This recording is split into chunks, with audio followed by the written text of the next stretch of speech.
Hello hello good morning बच्चों।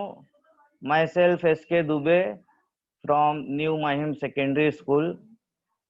बच्चों आज हम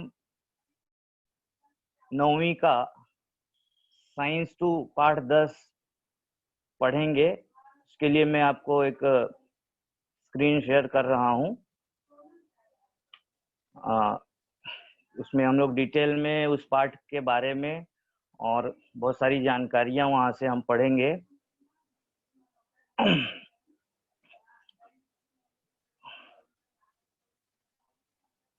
अभी आपके स्क्रीन पे यह दिखाई दे रहा है कि आज का तारीख है, डेट है स्टैंडर्ड 9th, सब्जेक्ट साइंस 2, पाठ 10, सूचना एवं संचार प्रौद्योगिकी, प्रगति की नई दिशा। इस पाठ में हम लोग सूचना एवं संचार प्रौद्योगिकी ICT, जिसको इंफॉर्मेशन एंड कम्युनिकेशन टेक्नोलॉजी कहते हैं, इसके बारे में, सूचना एवं संचार प्रौद्योगिकी के साधन क्या हैं और संगणक, हिंदी में संगणक, अंग्रेजी में कंप्यूटर कहा जाता है, इसके महत्वपूर्ण घटक कौन कौन से हैं, यह हम पढ़ेंगे। सभी बच्चों को आवाज आ रही है ना?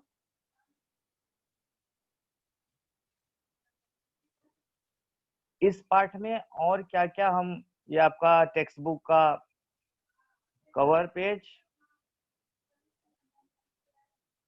और पाठ का स्टार्टिंग भाग, जहां पर हम लोग संगणक के महत्वपूर्ण घटक और विभिन्न प्रकार के सॉफ्टवेयर का उपयोग करेंगे।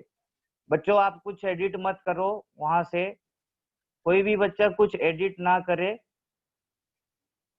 इस भाग में, इस पाठ में हम लोग सूचना एवं संचार प्रौद्योगिकी अर्थात ICT के बारे में डिटेल में पढ़ेंगे।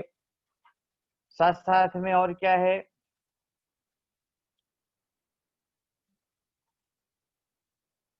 इस भाग पर हम लोग ज्यादा जोर देकर आज देखेंगे। इसमें इस विभिन्न प्रकार के कंप्यूटर का जनरेशन यानी पीढ़ियां, जनरेशन अर्थात पीढ़ी, कंप्यूटर की पीढ़ियों के बारे में डिटेल में हम लोग अध्ययन करेंगे।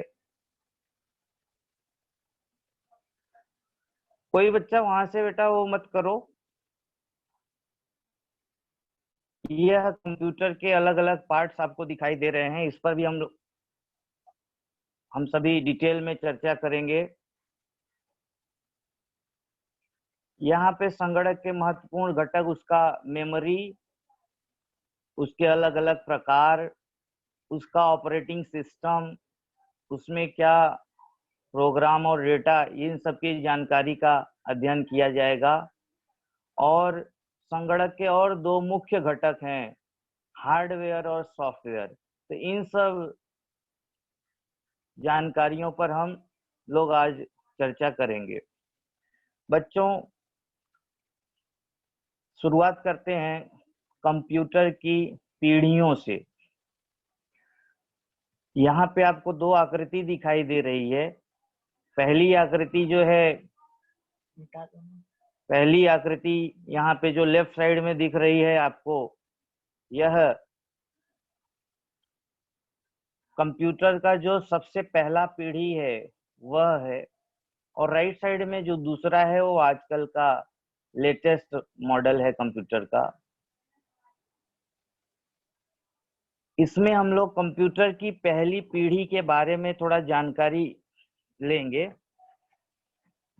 यहाँ पे देखेंगे तो आपको, कोई भी बच्चा, वहां स्टार्ट करता हूँ, स्टार्ट। अच्छा हाँ, तो बच्चों ध्यान से सुनो। हम लोग पहली पीढ़ी के कंप्यूटर के बारे में जानकारी लेंगे। यहाँ पे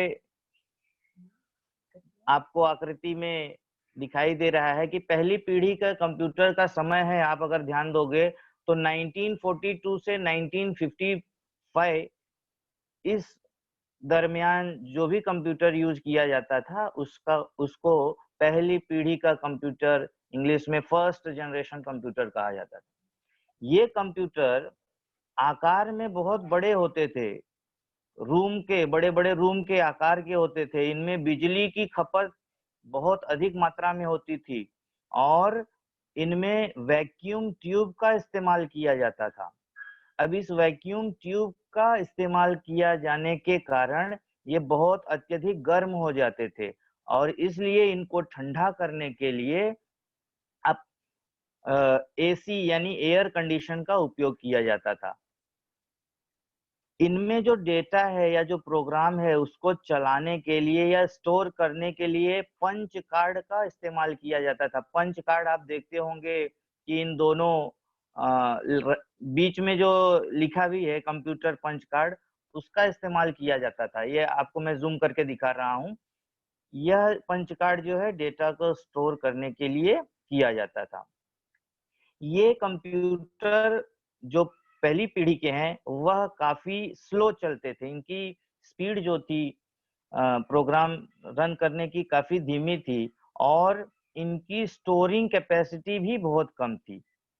इनमें कोई विंडो या कोई भी ऑपरेटिंग सिस्टम का इस्तेमाल नहीं किया जाता था। अब हम आते हैं बच्चों दूसरी पीढ़ी के कंप्यूटर पर, जिसको सेकेंड जनरेशन कंप्यूटर कहा जाता है। कोई बच्चा वहां से बेटा वो एडिट मत करो, यहाँ पे आपको बाकी बच्चों को डिस्टर्ब होगा। आप बस ध्यान से लेक्चर सुनो, कुछ डाउट रहे तो लास्ट में पूछ सकते हो। अभी यहाँ पे सेकेंड जनरेशन कंप्यूटर अर्थात दूसरी पीढ़ी के कंप्यूटर, और इनका समय आप देखेंगे तो 1956 से लेकर 1963 के दरमियान जो कंप्यूटर बनाए गए या यूज किए गए उनको दूसरी पीढ़ी का कंप्यूटर कहा जाता है। और अभी आपको आकृति में ही देख के पता चलेगा कि राइट साइड में जो एकदम ये जो भाग है वह पहले पीढ़ी के कंप्यूटर की आकार में छोटा है, अर्थात इनका आकार फर्स्ट पीढ़ी की कंप्यूटर की तुलना में छोटा था, क्योंकि इनमें वैक्यूम ट्यूब के स्थान पर ट्रांजिस्टर का इस्तेमाल किया गया है। देखो एरो से यहाँ पे दिखाया जा रहा है कि एकदम लेफ्ट साइड में वैक्यूम ट्यूब है और एरो जो करके दिखाया गया है वह ट्रांजिस्टर है। तो ट्रांजिस्टर का इस्तेमाल किया जाने लगा, जिसके कारण इनका आकार पहले पीढ़ी के कंप्यूटर की तुलना में छोटा था। यह सेकेंड जनरेशन के कंप्यूटर में कम बिजली की खपत होती थी और इनमें डेटा स्टोर करने के लिए वही फर्स्ट जनरेशन के जैसा कंप्यूटर पंच कार्ड का ही इस्तेमाल किया जा रहा था। अब बच्चों आ जाते हैं हम लोग तीसरी पीढ़ी के जनरेशन में, तीसरी पीढ़ी के कंप्यूटर में, अर्थात थर्ड जनरेशन कंप्यूटर। इसमें आप देखोगे कि कंप्यूटर का आकार और छोटा हो गया है। इसका समय आप अगर देखेंगे तो यहाँ पे दिया है 1964 से लेकर 1971 तक। तो 1971 तक जो भी कंप्यूटर बनाए गए और उनका इस्तेमाल हुआ उनको तीसरी पीढ़ी के कंप्यूटर, थर्ड जनरेशन कंप्यूटर कहा जाता है। अभी इनकी खूबियां हम देखते हैं कि इनका क्या एडवांटेज रहा। थर्ड जनरेशन के कंप्यूटर का आकार फर्स्ट जनरेशन और सेकेंड जनरेशन की तुलना में और छोटा हो गया और इनमें आप देखोगे अगर आकृति में तो मॉनिटर के साथ साथ कीबोर्ड का भी इस्तेमाल किया जाने लगा, अर्थात फर्स्ट और सेकेंड जनरेशन के कंप्यूटर में कीबोर्ड का उपयोग नहीं होता था।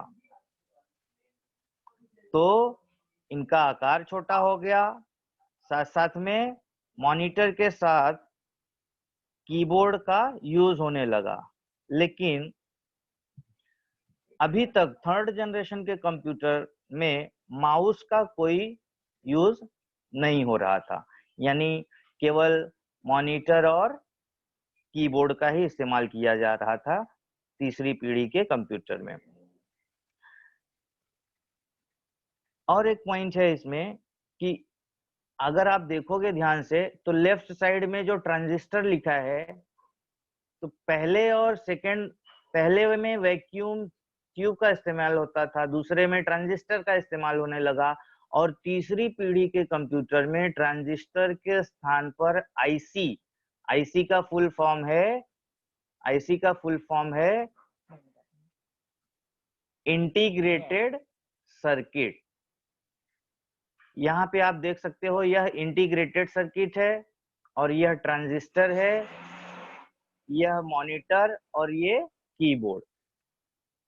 तो इस तरह से इसमें और आकार में कमी आई इसके, और ट्रांजिस्टर के जगह पर इसमें आईसी यानी इंटीग्रेटेड सर्किट का इस्तेमाल किया जाने लगा। इन कंप्यूटरों की स्पीड 1G और 2G, तीसरे जनरेशन के कंप्यूटर में फर्स्ट जी और सेकेंड जी कंप्यूटर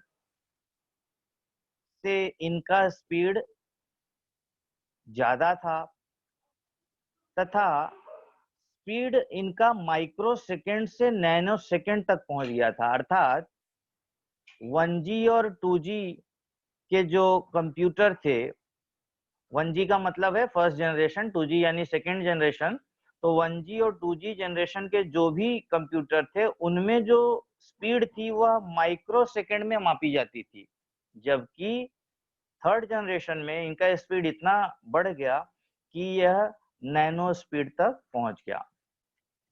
और एक पॉइंट है थर्ड जनरेशन का कि इनमें कीबोर्ड यूज होने लगा। तो सेकेंड जनरेशन तक कीबोर्ड का, सॉरी, माउस का इस्तेमाल नहीं हो रहा था, जबकि थर्ड जनरेशन में कीबोर्ड यूज होने के कारण इनका उपयोग करना बहुत ही आसान हो गया, और यह आकार में एकदम छोटे और सस्ते भी बनने लगे पहले की तुलना में। अब बच्चों आ जाते हैं हम लोग फोर्थ जनरेशन, चौथी पीढ़ी। तो चौथी पीढ़ी के कंप्यूटर, जिनको फोर्थ जनरेशन कंप्यूटर कहा जाता है, 4G कंप्यूटर, ऐसा कोई शॉर्टकट में बोले तो आपको समझें।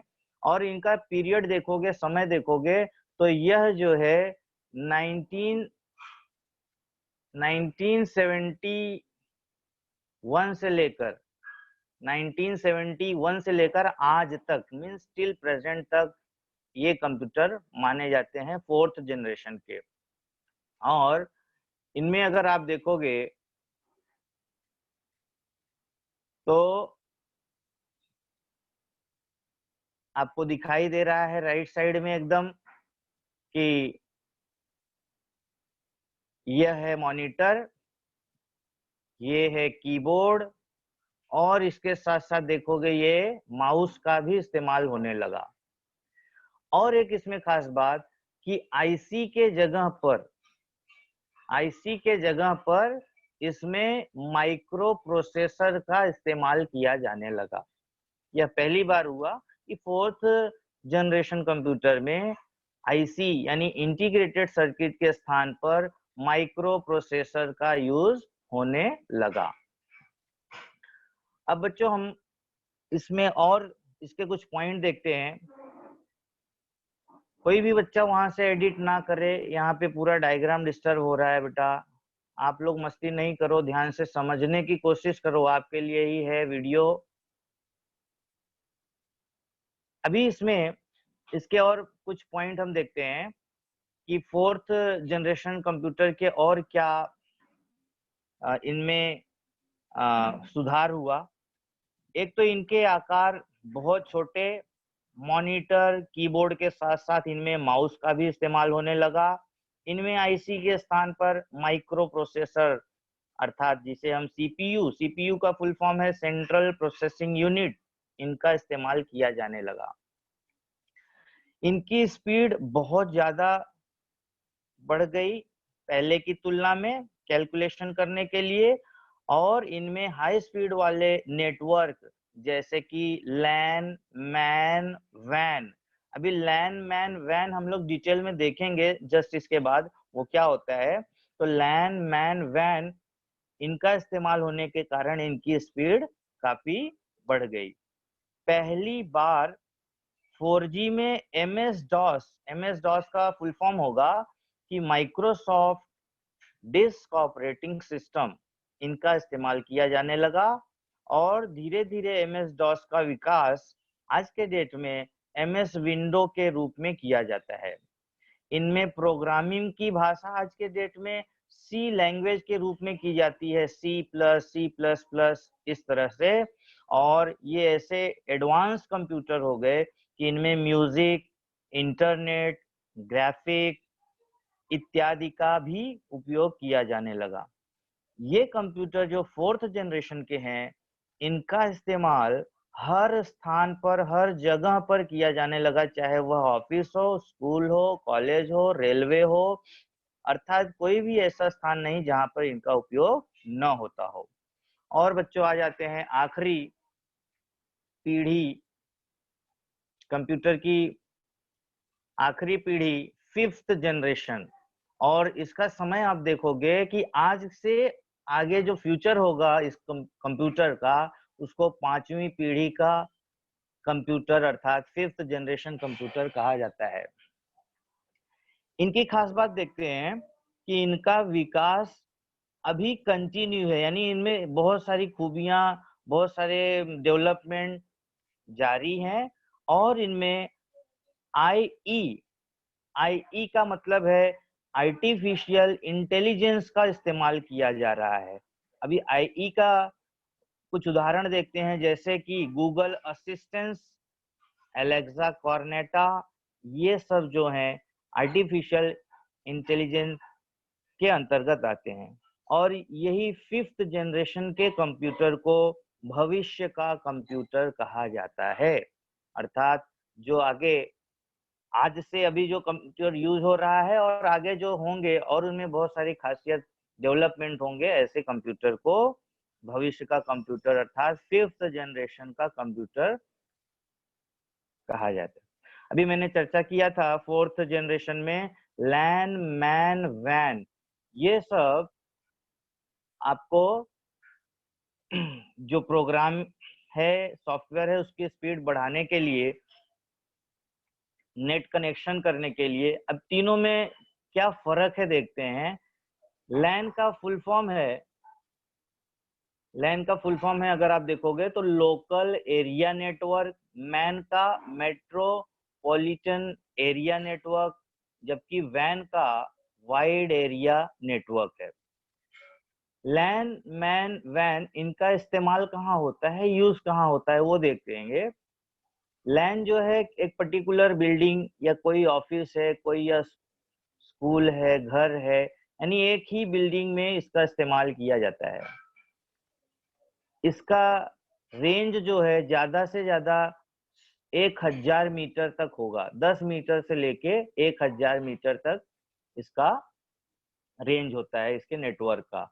जबकि मैन में आप देखोगे, मैन में मल्टीपल बिल्डिंग्स और सिटीज आएंगी, यानी आपके जहां आप रह रहे हो इस एरिया में 10, 20, 50 बिल्डिंग है, तो इन बिल्डिंगों को कनेक्ट करने के लिए मेट्रोपॉलिटन एरिया नेटवर्क, इस नाम से मैन जो है इनको कनेक्ट करता है।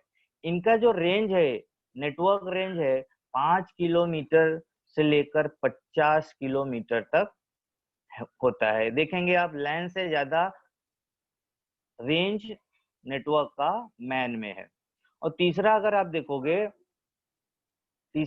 देखोगे वैन, वाइड एरिया नेटवर्क, और इसमें मल्टीपल सिटीज, कंट्री, यानी एक शहर को दूसरे शहर से जोड़ने के लिए, एक देश को दूसरे देश से जोड़ने के लिए जिस नेटवर्क का इस्तेमाल किया जाता है उसे कहते हैं वैन, यानी वाइड एरिया नेटवर्क। और इसका रेंज अगर आप देखोगे, नेटवर्क रेंज, तो यूनिट 10 लाख किलोमीटर तक इसका रेंज है। उदाहरण के लिए लैन वाईफाई, एक वाईफाई जो होता है वो एक समझो लैन का एग्जांपल है। केबल टीवी नेटवर्क जो है वह मैन का एग्जांपल के अंतर्गत आएगा, और जैसे कि इंटरनेट है वह वैन में आएगा, यानी वाइड एरिया नेटवर्क। तो ये बच्चों नेटवर्क के 3 टाइप, लैन मैन वैन। आगे देखते हैं कंप्यूटर के पार्ट्स। अभी कंप्यूटर के जो पार्ट्स हैं उसमें पार्ट्स तो ऐसे बहुत होते हैं, लेकिन 7 इसेंशियल यानी 7 मुख्य पार्ट्स होते हैं, यानी उसके घटक होते हैं। आपको अगर यह दिख रहा है, ध्यान से देखेंगे और समझने की कोशिश करो। कोई भी बच्चा वहां से मस्ती ना करे, एडिट ना करे, आपके लिए है, ध्यान से समझो, डाउट रहे उसे बाद में पूछो। अगर आप ध्यान दोगे यहाँ पर तो ये 7 जो डायग्राम दिखाई दे रहा है, सबसे पहला हम लोग ये ले लेते हैं, 1 नंबर मैंने दे दिया केस। यानी देखोगे जो सीपीयू वगैरह होता है, जिस सीपीयू यानी सेंट्रल प्रोसेसिंग यूनिट, जो बड़ा सा बॉक्स होता है वह केस उसको कहा जाता है। फिर एक दूसरे नंबर पे हम लोग देखेंगे पावर सप्लाई, यानी कंप्यूटर को पावर कहाँ से मिलती है, इलेक्ट्रिसिटी कहाँ से दिया जाता है। और तीसरा जो है, इसके अंदर ये सारी चीजें फिक्स की जाती हैं, असेंबल की जाती हैं। और देखोगे आप, यह तीसरा हो गया मदरबोर्ड। उसके आगे जाओगे सीपीयू, डिटेल में देखेंगे हम लोग। सीपीयू फुल फॉर्म है सीपीयू का, अगर देखेंगे तो सेंट्रल प्रोसेसिंग यूनिट, इसको ब्रेन ऑफ कंप्यूटर कहा जाता है।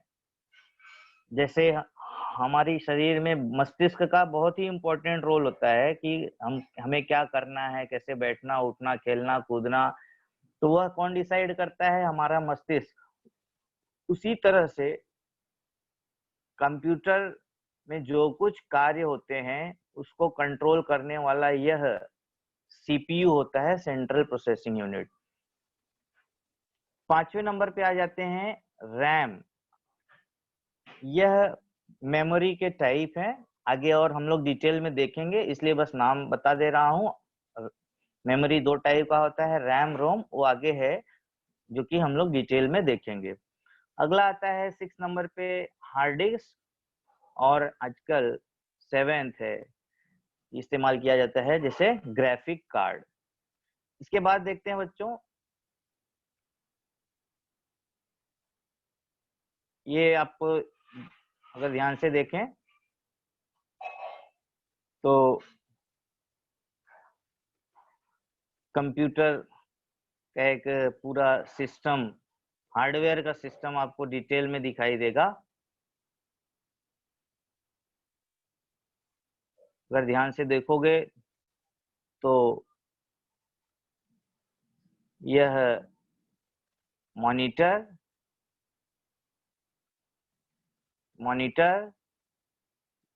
ये जो है सीपीयू, जो कैबिनेट होता है बॉक्स, यहाँ पे अगर देखोगे तो ये कीबोर्ड, यहाँ पे देखोगे साउंड सिस्टम, स्पीकर, ये देखोगे पावर सप्लाई, बैटरी, जैसे लाइट वगैरह कभी कट जाती है या कंप्यूटर को विदाउट इलेक्ट्रिसिटी नहीं चला सकते, तो बिजली प्रोवाइड करने का, पावर सप्लाई प्रोवाइड करने का यह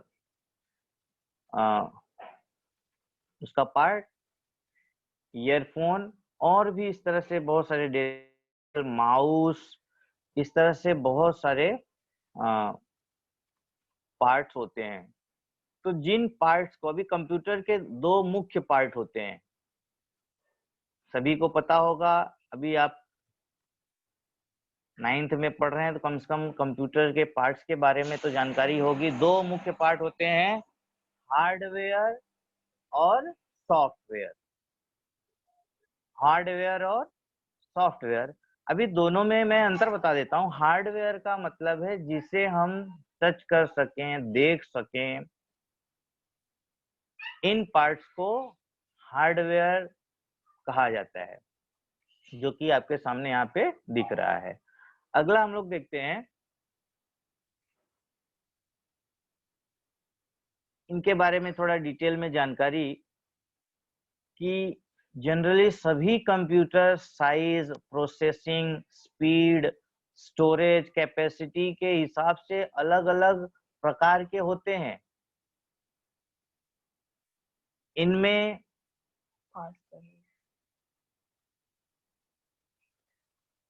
बेसिक फ्रेमवर्क दिया जाता है। कंप्यूटर के सभी डिवाइस, चाहे वो हार्डवेयर हो, प्रोग्रामिंग हो, डेटा हो, इस फ्रेमवर्क में एकजुट होकर काम करते हैं। एक कंप्यूटर का इंटरनल आर्किटेक्चर यानी आकार या उसका जो संरचना है दूसरे कंप्यूटर के इंटरनल संरचना से अलग हो सकता है, लेकिन लॉजिकल ऑर्गेनाइजेशन यानी उसका जो काम करने का तरीका है सभी कंप्यूटर का एक जैसा होता है। 11:30 पे वरना बोल देना मुझे। एक कंप्यूटर के 5 कंपोनेंट हो सकते हैं और यहाँ पे अगर आप ध्यान से देखोगे तो पहला है इनपुट यूनिट, दूसरा है स्टोरेज यूनिट, तीसरा है प्रोसेसिंग यूनिट, चौथा है आउटपुट यूनिट और आखिरी है कंट्रोलिंग यूनिट। तो ये 5 पार्ट्स कंपोनेंट्स हैं कंप्यूटर के जो कि इसको प्रोसेस करते हैं। अगला देखते हैं। सबसे पहला हम लोग जो 5 कंपोनेंट्स है कंप्यूटर के एक एक करके डिटेल में देखेंगे। और आप देख रहे हो स्क्रीन पे कि सबसे पहला जो पार्ट है, कंपोनेंट है इनपुट यूनिट।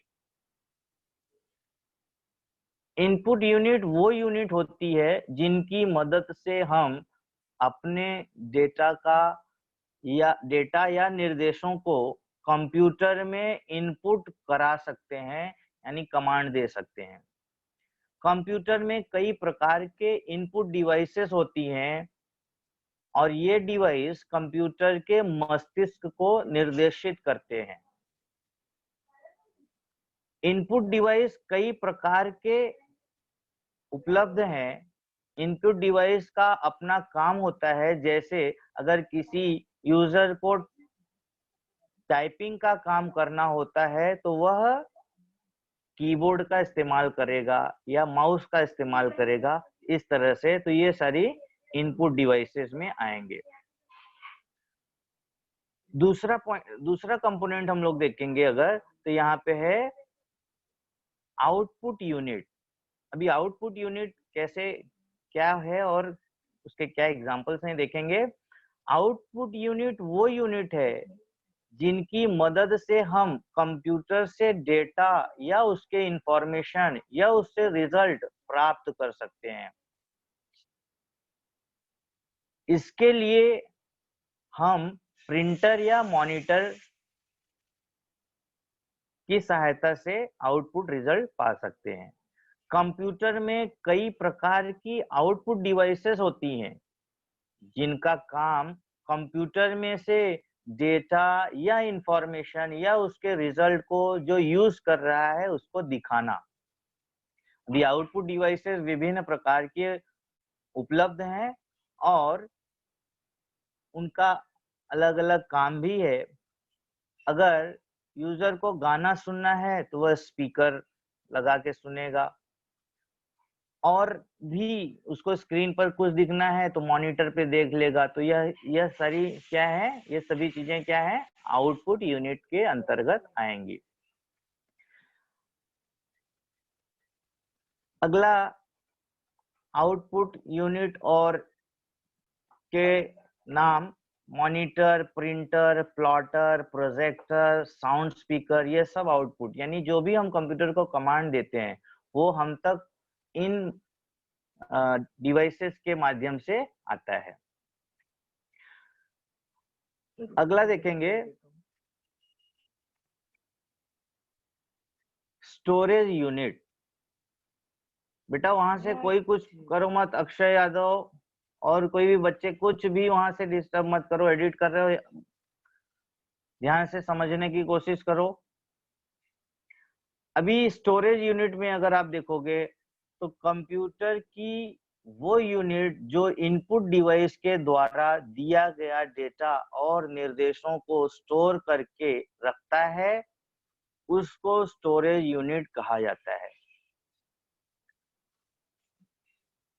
उसे कंप्यूटर की याददाश्त भी कहते हैं। और जैसे मनुष्य में पहले ही आपको बताया मस्तिष्क यानी ब्रेन काम करता है, उसी तरह से यह मेमोरी यूनिट काम करता है। मेमोरी यूनिट सीपीयू का आंतरिक भाग है, जो बड़ा सा कैबिनेट होता है, केस मैंने बॉक्स आपको डायग्राम में दिखाया था, उसके अंदर यह असेंबल किया जाता है और इसकी सहायता से हम किसी भी तरह का काम कंप्यूटर पर कर सकते हैं। ऐसी मेमोरी को आंतरिक यानी इंटरनल मेमोरी कहा जाता है।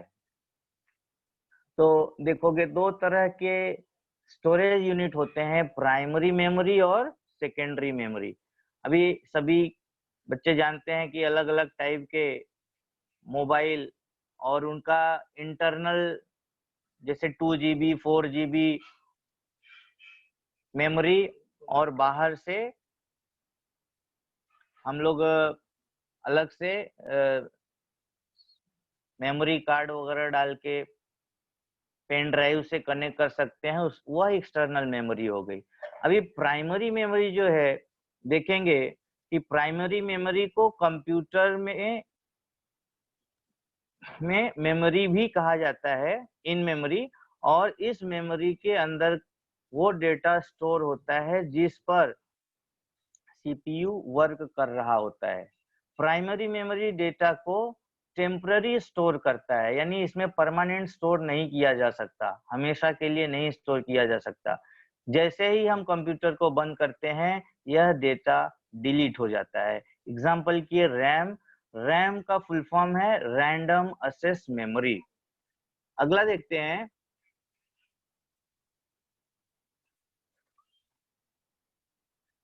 कि सेकेंडरी मेमोरी। सेकेंडरी मेमोरी यह प्राइमरी मेमोरी में 3 कमियों को ओवरटेक करता है। अभी प्राइमरी मेमोरी की 3 कमियां कौन कौन सी हैं? कि डेटा को टेम्परेरी स्टोर करके रखता है प्राइमरी मेमोरी। दूसरा क्या कमी है प्राइमरी मेमोरी का? कि स्टोरेज कैपेसिटी कम होती है, ज्यादा से ज्यादा 8 या 16 GB ही होगी, और इनका दाम भी ज्यादा होता है, कॉस्ट भी ज्यादा होता है। अगर हम डेटा को परमानेंटली स्टोर करना चाहते हैं, इसके लिए हमें सेकेंडरी मेमोरी की सहायता लेनी होगी। आज के समय में सेकेंडरी मेमोरी की साइज 1 TB, टीबी का फुल फॉर्म है टेराबाइट, तक पहुंच गई है, यानी बहुत ज्यादा स्टोरिंग कैपेसिटी है। प्राइमरी मेमोरी की तुलना में सेकेंडरी मेमोरी सस्ती होती है। और ये देखिए आप अंतर प्राइमरी और सेकेंडरी मेमोरी के अंदर। अगला देखते हैं, रैम और रोम। रैम और रोम में अंतर यहाँ पे हम लोग देखेंगे क्या है, कि रैम जो है का डेटा मॉडिफाई किया जा सकता है, जबकि रोम का डेटा मॉडिफाई यानी परिवर्तित नहीं किया जा सकता। रैम साइज में ज्यादा से ज्यादा 64 MB से लेकर 16 GB तक होगा, जबकि रोम की कैपेसिटी उससे कम होगी। रैम दो टाइप का, static RAM and dynamic RAM, जबकि रोम कई टाइप का है, पी रोम, ईपी रोम, डबल ईपी रोम इत्यादि प्रकार के। रैम कॉस्टलियर होता है यानी महंगा होता है, और रोम जबकि उसकी तुलना में सस्ता होता है। अगला देखते हैं,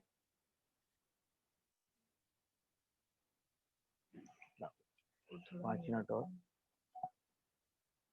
सॉफ्टवेयर आपके बुक में दिया है कि डॉस करके ऑपरेटिंग सिस्टम, डी का मतलब है डिस्क, ओ यानी ऑपरेटिंग, एस यानी सिस्टम।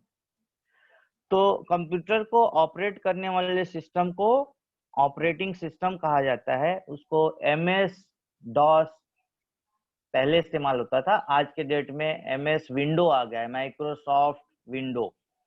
अभी इसमें अगर आप देखोगे तो सिस्टम सॉफ्टवेयर दो तरह का, इसके उदाहरण देखोगे तो system software, operating system, device, driver, ये सब इसका इस्तेमाल। और यहाँ पे अगर आप देखते होगे तो प्रिंटर ड्राइवर है, हार्ड डिस्क है, ये सब इसके अंतर्गत इन सब का इस्तेमाल किया जाता है। और ये देखोगे हार्डवेयर है, यानी जो कंप्यूटर के अंदर इस्तेमाल होता है, ये मदरबोर्ड, उसका अंदर का डिटेल में एकदम दिखाया गया है। देखो तो ये मदरबोर्ड है, ये हार्डवेयर के अंतर्गत आएगा। ये जितने भी चीजें हम लोग ऑलरेडी एक बार आपको दिखा दिया हूँ फिर से, यानी सीपीयू के अंदर ये सारे हार्डवेयर, फैन है सीपीयू के अंदर के, और बाहर भी जितना भी मॉनिटर दिख रहा है आपको, वीडियो कार्ड है, हार्ड ड्राइव है, ऑप्टिकल ड्राइव है, पावर सप्लाई, फैन, ये खासतौर से मॉनिटर को छोड़ के जितनी भी सारी चीजें हैं वह सीपीयू यानी कैबिनेट में असेंबल होती हैं। आखिरी भाग देखेंगे कि किस तरह से हार्डवेयर और सॉफ्टवेयर दोनों मिलकर, जो यूजर हैं, जैसे हम लोग यूजर हैं, उसको यूज कर रहे हैं कंप्यूटर को, तो कैसे कनेक्ट करता है। सबसे पहले आपको देखोगे यह यूजर यानी हम लोग हैं, और यहाँ पे हार्डवेयर पूरा कंप्यूटर के जो पार्ट्स ऑलरेडी आपने देखा, सीपीयू, मॉनिटर, माउस, कीबोर्ड, इन ये इसमें और इसको, इन दोनों को कनेक्ट करने के लिए ये दोनों चीजें इस्तेमाल होती हैं। कौन सा है? एप्लीकेशन सॉफ्टवेयर और सिस्टम सॉफ्टवेयर। तो इस तरह से बच्चों हम लोग आज सूचना एवं संचार प्रौद्योगिकी प्रगति की नई दिशा, इस पार्ट को डिटेल में पढ़ा। कोशिश की गई आपको समझाने के लिए। जो भी डाउट हो आप पूछ सकते हो। हेलो धीरज सर।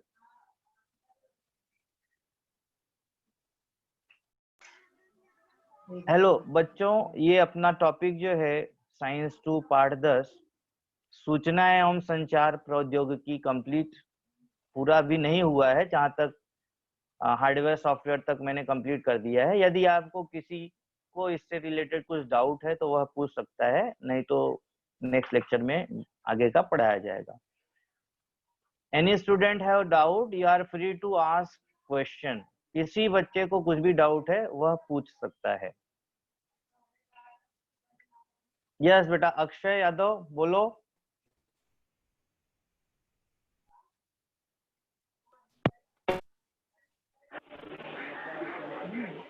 सर। हाँ बोलो बेटा। सर हार्ड डिस्क के बारे में कुछ जानना है। हार्ड डिस्क तो यह स्टोरिंग कैपेसिटी है ना, उसको स्टोर करता है। जो भी डेटा हम लोग स्टोर करना चाहें वह हार्ड डिस्क में जाके स्टोर होता है। और कंप्यूटर में तो देखोगे बड़ा साइज का रहता है, जबकि अपने में अपना जो मोबाइल सभी के पास मोस्टली आज के डेट में एंड्रॉइड होता है, तो उसमें जो मेमोरी कार्ड बाहर से डालते हैं आजकल, तो 250 जीबी तक मेमोरी कार्ड आ गया है। तो वह भी एक समझो एक सर जो अपने हार्ड डिस्क भारत ही है। की यस बेटा तकनीकी है, कार्तिक। हाँ सर जो अपने भारत की तकनीकी है हाँ। वो, मैं उसके बारे में क्या कहते हैं, कंप्यूटरों के बारे में जानना चाहता हूँ सर, कि पहले इतने बड़े बड़े कंप्यूटर बनते कैसे थे सर? नहीं नहीं, तो उस तरह की टेक्नोलॉजी नहीं थी ना। अभी टीवी, अभी आप अपने सामने खुद देखे होगे, आप बहुत सारे लोगों के घरों में एलईडी टीवी आ गया, इसके पहले एलसीडी था, और उसके पहले अगर देखा होगा अपने बचपन में या आपके पिताजी के बचपन में, जैसे मैं खुद मेरे बचपन में मोटी टीवी कहते थे, यानी काफी वजनी होती थी, उसका आकार बड़ा रहता था, उसका पीछे से मोटाई यानी चौड़ा रहता, क्योंकि उसमें वैक्यूम ट्यूब का इस्तेमाल किया जाता था। अभी एचडी आ गया है, उसका ऐसी नैनो टेक्नोलॉजी आ गई है। और एक सिंपल सी बात है कि जैसे मोबाइल पहले लैंडलाइन और उसके पहले और बड़े आकार के होते थे, ऐसा रिंग रिंग घुमाने वाला था। आज के डेट में मोबाइल कितना छोटा हो गया और बहुत सारी चीजें उसमें आ गई। और एक बच्चे का क्वेश्चन ले लेते हैं। यस, कौन है बेटा? ये कार्तिकेय मिश्रा, बोलो बेटा।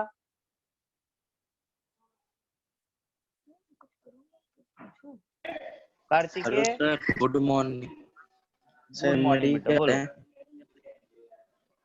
यस बेटा, बोलो।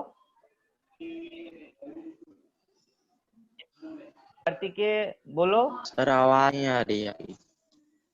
आपकी आवाज मुझे आ रही है। हाँ सर, मैं पूछूंगा, मेरा क्वेश्चन हो गया। क्यों? जिसका हो गया वो नहीं, जिसको डाउट है वो पूछे। और कोई? कार्तिकेय, आपको आवाज आ रही है? बोलो।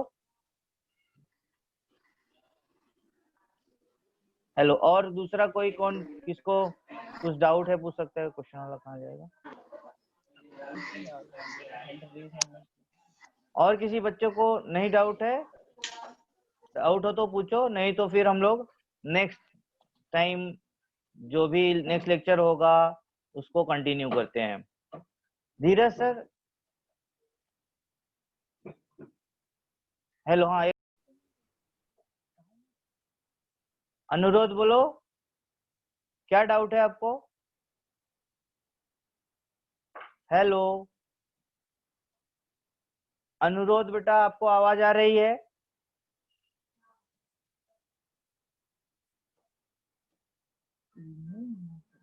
यहाँ तक टॉपिक हो गया है। जो आप एक बार पढ़ो, जो डाउट रहे नेक्स्ट टाइम पूछना। एक बार पहले रीड करो, पढ़ो। यहाँ पे लेक्चर स्टॉप करते हैं। थैंक यू बेटा। बंद करें सर?